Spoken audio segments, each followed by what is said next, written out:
चिकट वाट वहिवाट नसावे धोपट मार्गा सोडू नको बरी खुशामत शहाण्याची पण मूर्खाची ती माहिती नको संगत करताना आणि दोस्ती करताना कोणाची करायची पहिल्यांदा माणूस ओळखता आला पाहिजे आणि माणूस ओळखल्यानंतर त्याची परीक्षा घेतल्यानंतर त्याची मैत्री करावी असं शास्त्रात सांगितलं आहे का शास्त्र काय सांगतं त्याची पहिली परीक्षा करायची अहो एवढंच नाही कौरव पांडवांच्या वेळेस एक योद्धा होऊन गेला आणि तो योद्धा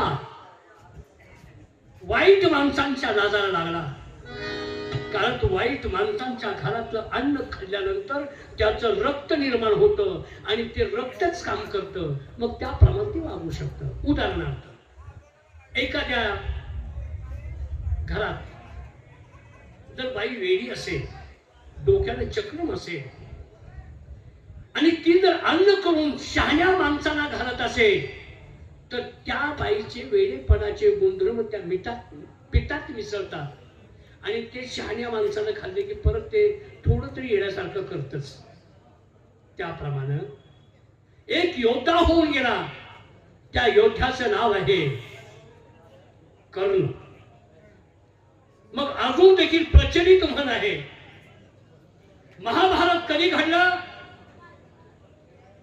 हे सांगता येतं कोणाला महाभारत घडलं त्यावेळेस तो कर्ण आणि अजून देखील माणसं म्हणतात लय दानशूर कर्ण होऊ नकोस दानशूर कर्ण दानशूर होता तो दानशूर असून देखील वाईट माणसाच्या नादाला लागला म्हणून त्याचा मृत्यू कसा झाला हे सर्वांना माहित आहे दानशूर म्हणजे काय दान कुठं करायचं किती करायचं कसं करायचं याचं देखील ज्ञान माणसाला पाहिजे एवढंच नाही मरणाच्या मृत्यूच्या शय्येवरती असताना परीक्षा घ्यायचं ठरवलं देवानी परीक्षा घ्यायचं ठरवलं दानशूर करणं कशाला म्हणतात ते आम्हाला परीक्षा घ्यायची आहे मग ज्या वेळेस तो धरणीवरती पडला आणि त्यावेळेस विष्णू रूप धारण केलं एक ब्राह्मणाचं आणि ब्राह्मणाचं रूप धारण करून त्याच्या जवळ गेला तो मरणाच्या घटका मोजतोय आणि त्यावेळेस दान मागायची वेळ असते का परंतु दान मागायची वेळ असते का नाही तर त्यावेळेस एक ब्राह्मण आला आणि हात जोडून देवांचाही देव राजा विष्णू त्याच्यासमोर हात जोडून म्हणतोय कर्णा तू दानशूर आहेस अशी ख्याती मला ऐकायला मिळाली म्हणून तुझ्याकडे मी आज भीक मागायला आलो कर्ण म्हटला काय भीक मागताय मी आता मरणाच्या वाटेवर आहे आणि आता भीक का मागताय काही नाही कर्णा मी गरीब ब्राह्मण आहे तुमचे सोन्याचे दात आहेत ते दात मला पाहिजे असं जीव धडपडत होता धडपडत धडपडत धडपडत दगड जवळ केला आणि दगडानं स्वतःचे दात पाडायला सुरुवात केली आणि ज्या वेळेस दात पाडले त्यावेळेस कवच कुंडल जन्मताच होती ना ती जन्मताच कवच कुंडल कुणाला कशी काढायची याची माहिती नव्हती कुणाला फक्त कृष्णाला माहिती होतं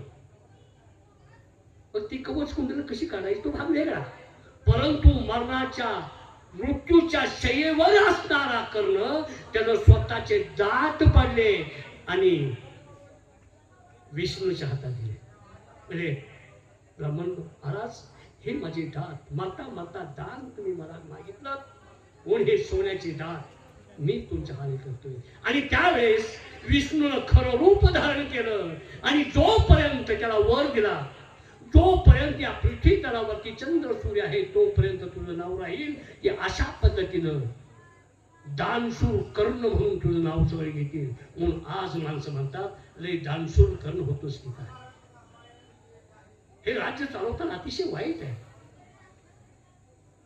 गादीवर बसणं इतकं सोपं नाही माणसाला वाटतं गादीवर बसलाय तो सगळे सुख आहे पण ते उपभोग घेण्यासाठी त्याला वेळ नसतो त्याला काळ नसतो आणि त्याचा उपभोग घेण्यासाठी माणसाला थोडी वरच्या मजल्याची थोडी कमी असावी लागते.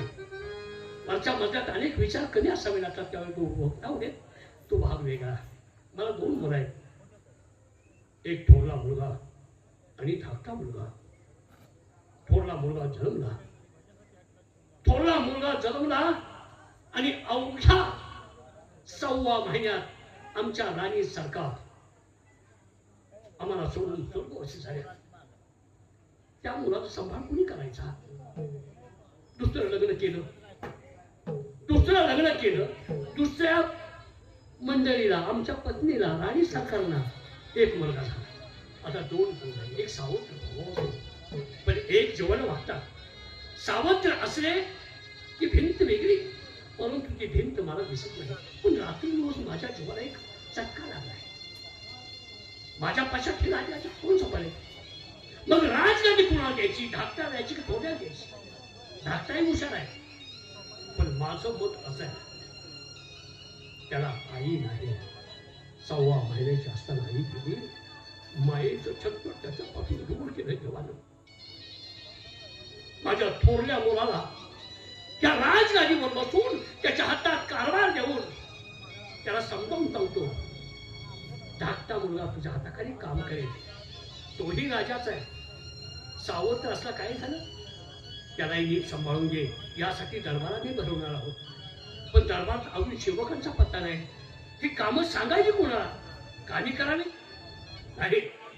त्यांना सांगितलं पाहिजे. अरे करे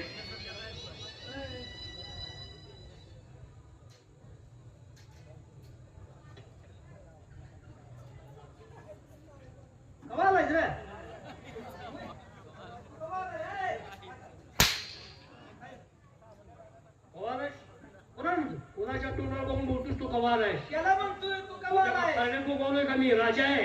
ह्याला म्हणतोय ह्याला, तुम्हाला नव्हे. त्याला समजून सांग. तुम्हाला नव्हे. तुमच्या दोघांचं मला कळू द्या.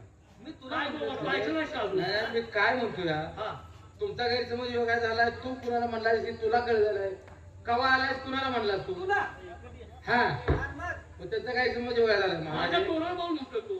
नाही नाही, काय झालं, मी त्याच्या पुढे होतो. कदाचित तो मला म्हणलाय तू कवा आला. तुला नव काय त्याच्यापेक्षा पुढचं बोललास तू? तुला नव झालंय. तुझ्यामुळे मी धोक्यात आलो का नाही? तुम्ही का टेन्शन घेतलंय? अरे माझ्या तोंडाला बघून म्हणतो तू कवा आलाय म्हणजे दोघांचा विचार चालू आहे. मी तुम्हाला दिसतोय कोण? रस्त्यावरचा दिसतोय का मी? आम्ही तुमच्याकडे लक्ष दिलंय. ह्याला म्हणलं तू कधी आलाय? अरे मी दिसतोय कोण? तुम्हाला कोण आहे तुमच्या समोर उभा? हा, मी तुमच्या समोर उभा कोण आहे?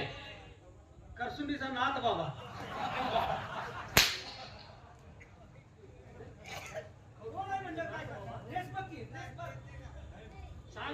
कुठं सुद्धा खपायचं नाही रे आवला रे.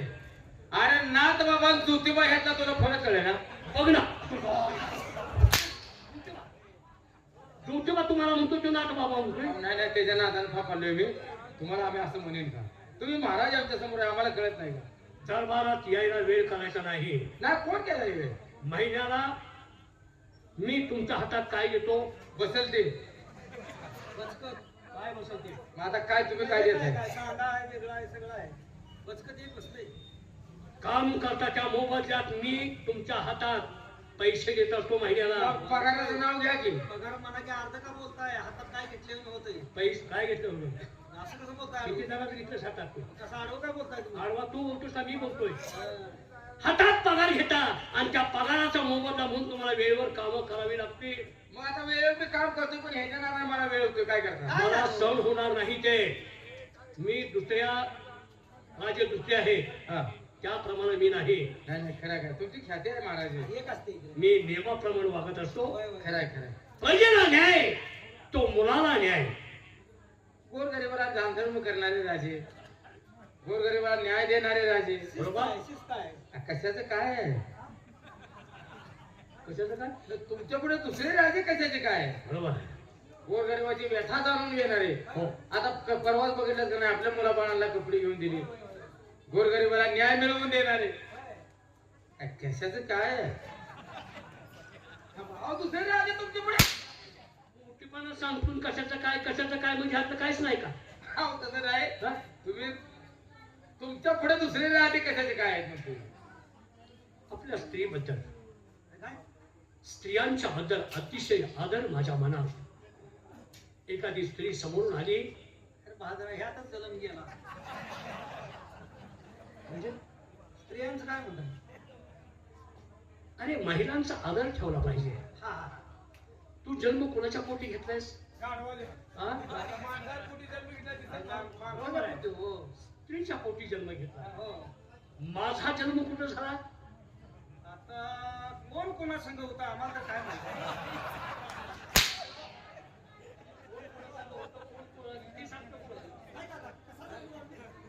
कोण कोणा म्हणजे माझा जन्म कुठं झाला हे विचारतोय मी. आला का एवढं साधं कळत नाही हो. हा. सरकारी दवाखान्यात. थांबा, आवा. सरकारी दवाखान्यात जन्म झाला माझा. सरकारी दवाखान्यात जन्म झाला का रे? आम्हाला माहित आहे घरात झालाय का सरकारी दवाखान्यात झालाय. बघा तसं नाही, तुमची आईची डिलिव्हरी कुठं झाली आम्हाला काय काय माहिती. माहित आहे सांगा बरं. राजमाला हा आमच्या राणी आमच्या आई साहेब राजघराण्यात आमचा जन्म झाला बरं आणि तेव्हापासून आमच्यावरती संस्कार झाले. हं. एखादी परस्त्री समोरून जर आली वा तिला ढिली सोडायची नाही.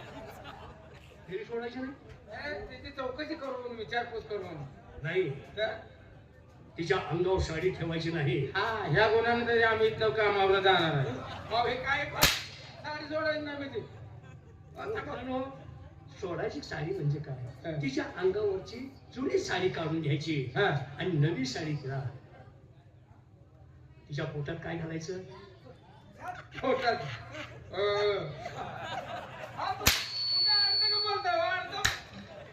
पोटानं घालायचं. ए तुझ्या आईची नालाय का उलट तुझ्या. महाराज तुम्ही बोलताय वयाच्या मानावर तुम्ही नॅट केले बरं का. काय नाट केलं? अहो बोलताय एक आणि अर्थ लावताय वेगळा आणि नेऊन ठेवताय तुम्ही अर्थ करताय वेगळा. काय तर वेगळं तुम्ही सांगताय. आदर मग आम्ही सत्कार काय बोलायचं हा?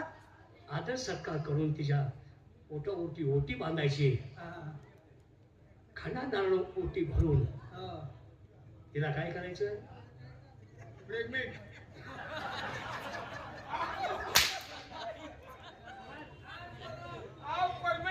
परमनंट म्हणणार तुम्ही. परमनंट म्हणजे रोज करतोय ते. हा ती म्हणायला लागलो तू तर. हा, असलं. यांचा काय तर काही समज त्यांना काय माहिती आहे? तुम्ही झक मारताय गैरसमज करून घेताय. तिला प्रेग्नेंट करायचं. परमनंट म्हणणार तुम्ही. तिला माहेर करायची. माहेर करायचं हा आणि माना सन्मान तिला तिच्या घरी पाठवायची. हा तिच्या तर पाठवायचं का? म्हणजे तो तुझ्या घरी म्हणजे माहेरी का सासरी? तसं नाही. तिचं नांदायचं घर कुठं असेल? तिथं. जर कुमारिका जर असेल हा तर आपलं घर. आपलं घर समजून त्याच्या घरला लाव. अहो, आपलं घर समजून तिच्या घरला. काय रे किती आभार मानू बोलतो तुम्ही. अहो कुमारिका म्हणजे स्वतः घरात राहते. विवाह झाला का दुसऱ्या ठिकाणी जाते. नाही हा एखादी कुमारिका जर आले हो तर कुमारिका आणि लग्न झालेली हो. कशा ओळखायचं? ती आता कुमारिका लग्न झालेली. हा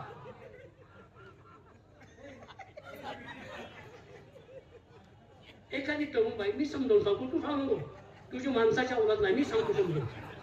मी सांगतो. एखादी तरुण स्त्री आली हा तर ती लग्न झालेली कशी ओळखायची आणि बिगर लग्न कशी झालेली ओळखायची ते सांग. तिच्या त्या ह्याच्यावर. थांबा, ऐका. अहो, ऐका, मी सांगतो तिला असं करायला लागलाय. अहो, तिच्या जोडव्यावर पायाच्या जोडव्यावर जोडव्यावर तुम्ही. लग्न झालेलं कळतंय. तिचे नालायक तुमच्याही कधी बोंबांना. पाया जोडवाय त्यावर कळतंय लग्न झालेलं. लाखाचा प्रश्न मी विचारला. लाखाचं उत्तर तुम्ही दिला. अहो, हे काय आहे? मी असं करतो कळत नाही. जोडवं कसं असतं? बरोबर आहे. गोल असते का? जोडवं गोल असतं की नाही? पाया जोड असतं. म्हणतील की भाड्या मार खाऊन.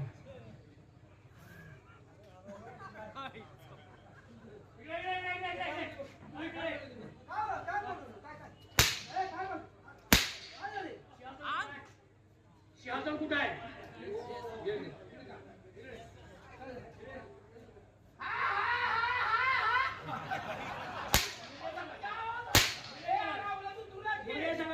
मारताय कशाला? पाणी होतं की पायावर?